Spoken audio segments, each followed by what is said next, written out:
If you're trying to make sense out of a worksheet that has formulas in it, it's going to be really handy if you can see all of the formulas at once.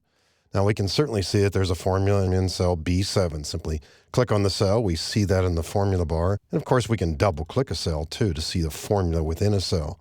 But we might want to see all the formulas at once. There's no standard way to do this, but there is a keystroke shortcut and also a menu command that will allow you to get to this capability quickly.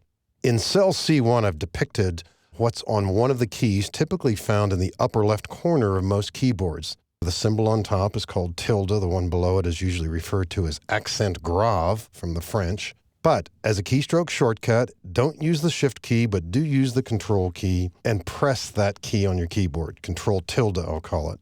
And what happens? All column widths have been doubled, and wherever there's a formula, we see the formula. For example, in cell E5. And also in cell D13. If you press Control tilde again, we're back to a normal display. There are times, and I use this frequently when I'm doing troubleshooting on certain worksheets, Control tilde doubles the width of columns as it exposes formulas, or it takes us back to normal. And the reason this feature doubles the width of columns is to give us a better opportunity to see the formula. Still isn't foolproof, though. If you notice that in cell D13, which is currently selected, we still can't see the entire formula here.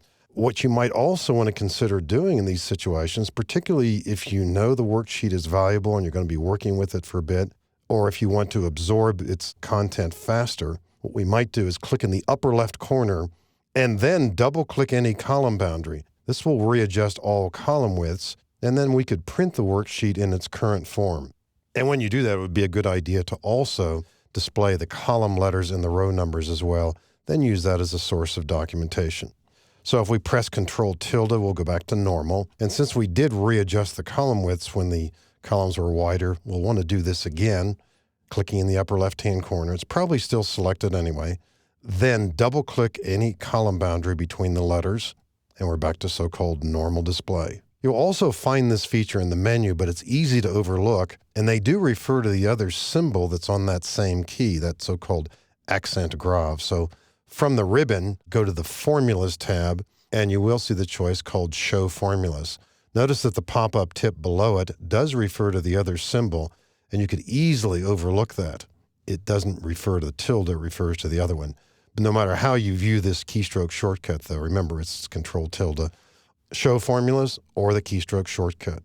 Now, a companion, but certainly a different feature to what we've just seen, is the idea that you might want to highlight all the cells in this worksheet that have formulas.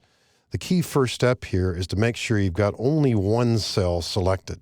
If you have 2 or 3 or 4 cells selected, for example, if we are about to use this feature, it will only search within the selected cells. So somewhat counterintuitively, we will click on one cell, and then from the Home tab in the ribbon, the extreme right button, the Find and Select button, the binoculars, click it and choose Formulas.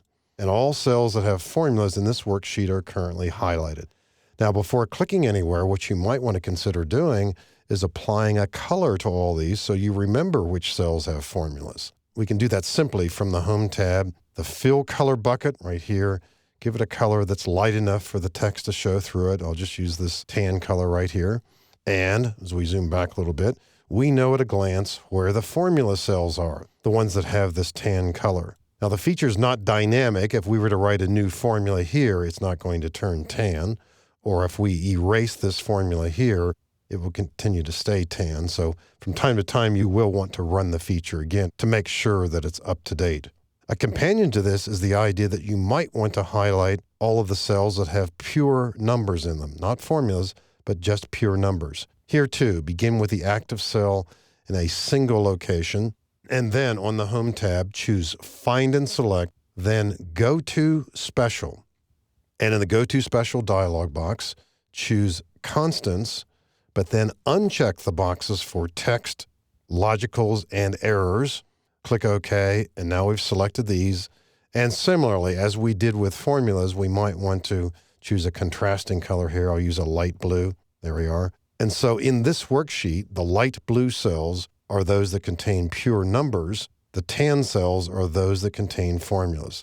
So it really helps you figure out what's going on in a worksheet. And the more you work with these two features, and its predecessor, where we were able to highlight the formulas, you'll have a much better capability for understanding and working with worksheets that have formulas.